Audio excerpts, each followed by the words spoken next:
I was noticing in my truck, cruising along, that when I turn the radio off and don't listen to podcasts, no music, no podcasts, my thoughts aren't directed anywhere, and I'm way more just creative. My creative thoughts are way better. Like, I start thinking about what I'm gonna do, ideas I have with everything. Whereas if I'm listening to music, I just have like a general attitude that is going along with the song or something, and more, I don't know, the songs don't really promote creative thinking for me. And the same goes with podcasts. Like, I'll listen to podcasts all the time. I really like the Joe Rogan one. In fact, I pull information from there I don't even realize constantly. But that's one of those things where you're always thinking about what they're talking about. Your mind is going in those directions, but you're not being creative in your own world by doing that. There's definitely a place for listening to those, and there's definitely a place for listening to music as well. I'm just saying, sometimes I like to just drive quietly with my own thoughts.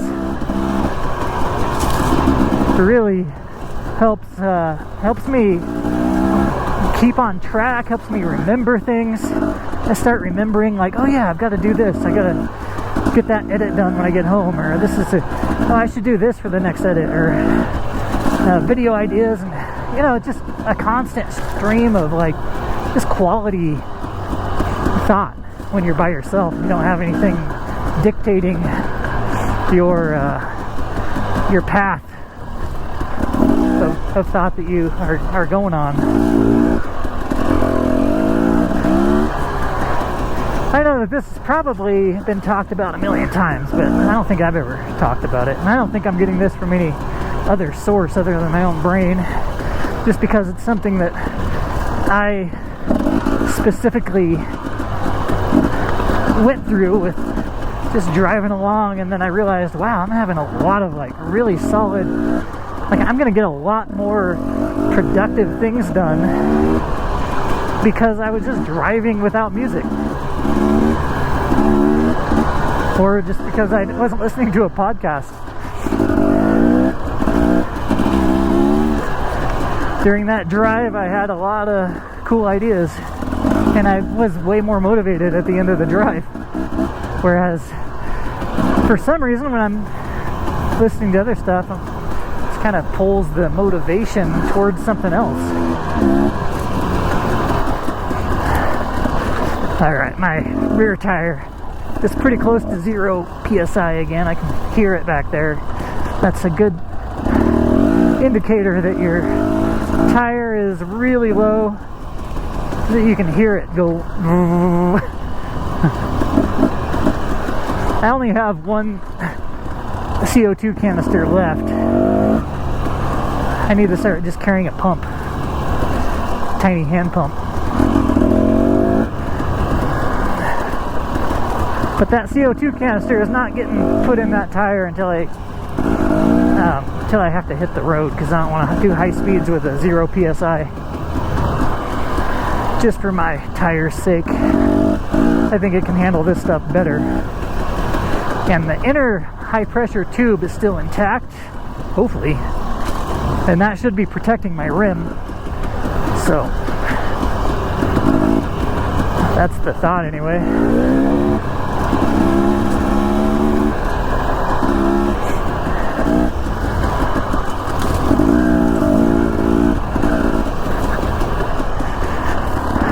Yeah, I had a recent video out that I was talking about doing some mechanicking. We all have to do some of that stuff if you're a vehicle owner. Well, maybe you just have somebody do literally everything.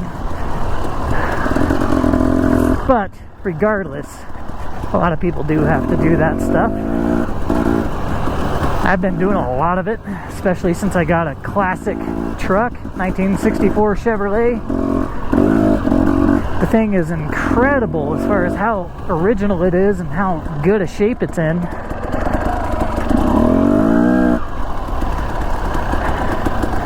It is very, very nice. Original paint. The interior looks new. Just fantastic. The only thing I don't like about it is that it's got the 230 engine, which is the 6-cylinder.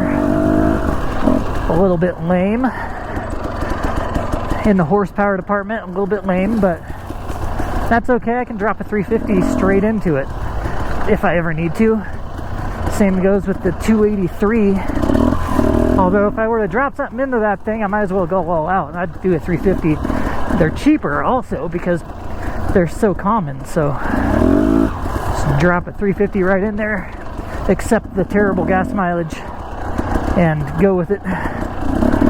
But that truck is just beautiful. It's such a great truck.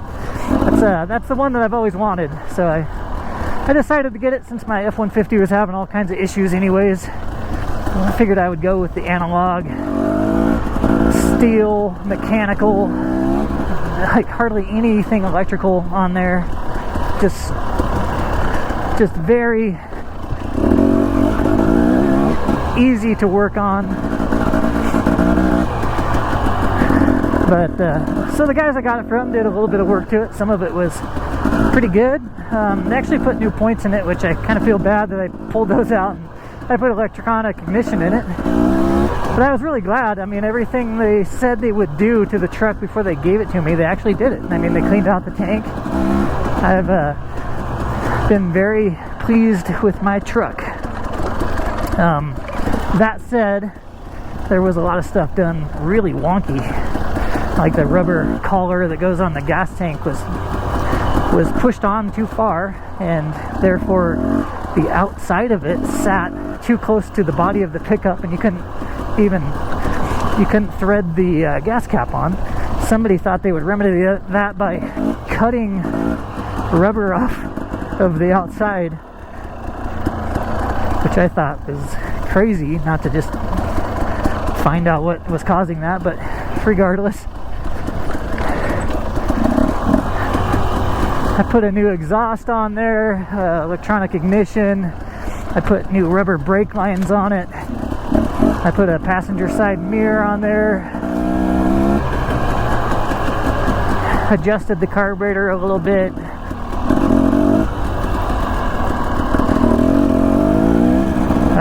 What else?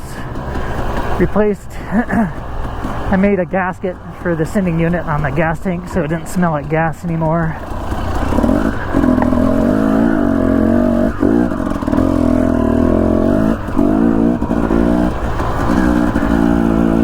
My dad has the 61 model. That's the first truck that I ever drove, was 1961 Chevrolet C10. And so he knows that truck inside and out. He comes over and helps me with it. So I'm very appreciative of that, because he'll just know, like, he'll just know where stuff is. He'll know where the points, all the points are that you need to grease.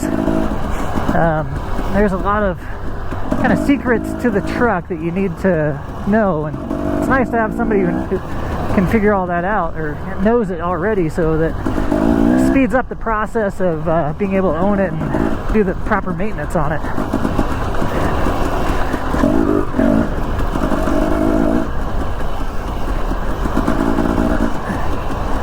But that turquoise green on those old pickups, I think is beautiful, and they put a clear coat over the top of that. I mean, the people I bought it from did. All they did was wet sand it, but they wet sanded all the oxidization, and then they clear coated it, so it has the kind of rusty, scratched up patina to it, just enough. I think it looks really nice. Kind of tells the story where it came from. I think it gives it that extra little character. I wouldn't want that truck to have a brand new looking paint job on it, to be honest. But with the clear coat, it does look brand new. It just looks like it's supposed to be that way, so it looks super nice. They did a good job on that.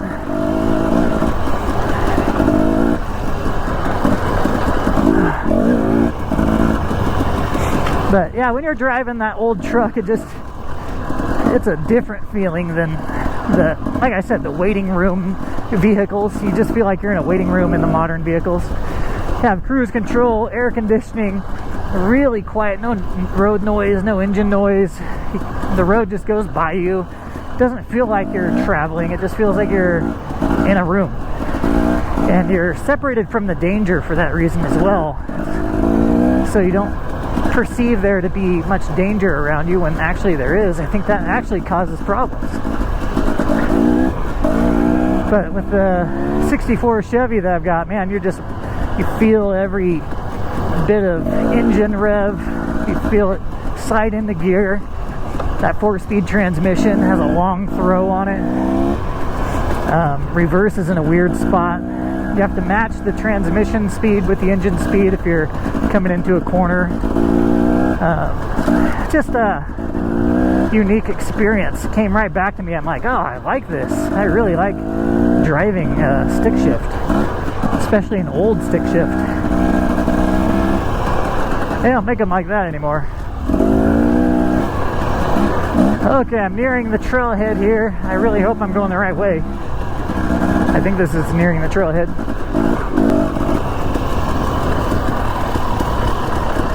Alright, this is the trailhead. Beautiful.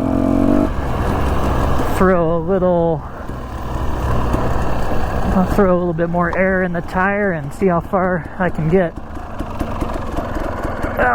Thanks for listening to me ramble, guys. Catch you on the next section. Alright guys, I just wanted to thank my Patreon supporters. That would be Lance Darnell, Jim Jolson Jr., Kurt Kinghorn, Daniel Roush, Brian Thomason, Wade James, Moto Creek, Nathan Young, Jason Froling. I appreciate each and every one of you guys. Thank you.